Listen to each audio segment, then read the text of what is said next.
গেল ২৫ বছর বিএনপির সঙ্গে জোটে এবং যুগপৎ আন্দোলনে ছিল জামাত।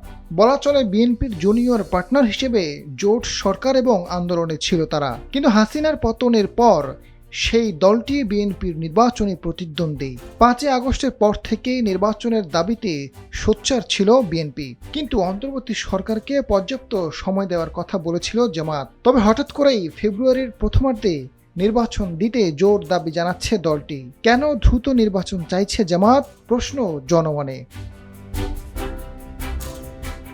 এদিকে বিএনপিকে টেক্কা দিতে জামাত আরও ৭ দলের সঙ্গে নির্বাচনী সমঝোতা করছে। এতে এনসিপি সহ আরও কয়েকটি দলকেও টানার চেষ্টা চলছে। আওয়ামী লীগের কার্যক্রম নিষিদ্ধ হওয়ার পর রাজনীতির মাঠে বিএনপির সামনে বড় শক্তি হিসেবে আত্মপ্রকাশ করেছে জামাত। ধারণা করা হচ্ছে আগামী নির্বাচনে দুই দলের মধ্যে মূল প্রতিদ্বন্দ্বিতা হবে বলে জরিপে এমনটাও তথ্য আসছে।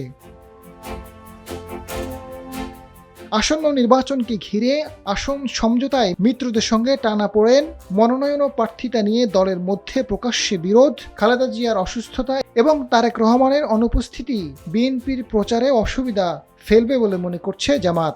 নেতাকর্মীদের বিরুদ্ধে চাঁদাবাজি সহ নানা অভিযোগ এবং কোন্দলের কারণে নির্বাচনের জন্য বিএনপিকে পুরোপুরি প্রস্তুত মনে হচ্ছে না। একসময় নির্বাচনের জন্য তাড়াহুড়ো করেছিল, তারা এখন কিছু বলছে না, এমনকি তফসিলের জন্য চাপ দিচ্ছে না বলে অভিযোগ জামায়াতের। অপরদিকে বিএনপি হ্যাঁ ভোটের বিপক্ষে, তারা না ভোটপন্থী, এই বার্তা ভোটের মাঠে পৌঁছে দেবে জামাত।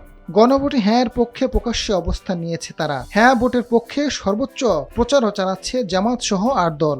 দলগুলো নিজেদেরকে সংস্কারের পক্ষের শক্তি হিসেবে তুলে ধরছে।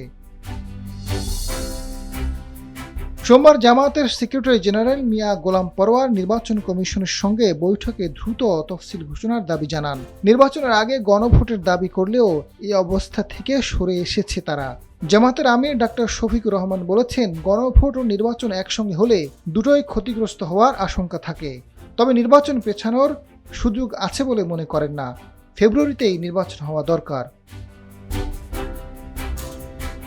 বিশ্লেষকরা বলছেন, জামায়াতের প্রার্থী বাছাই, আসন ও ভোট কেন্দ্র পরিচালনা কমিটি, পোলিং এজেন্টদের প্রশিক্ষণ, ভোটারদের বাড়ি যাওয়া সহ নির্বাচনের সকল প্রস্তুতি সম্পন্ন।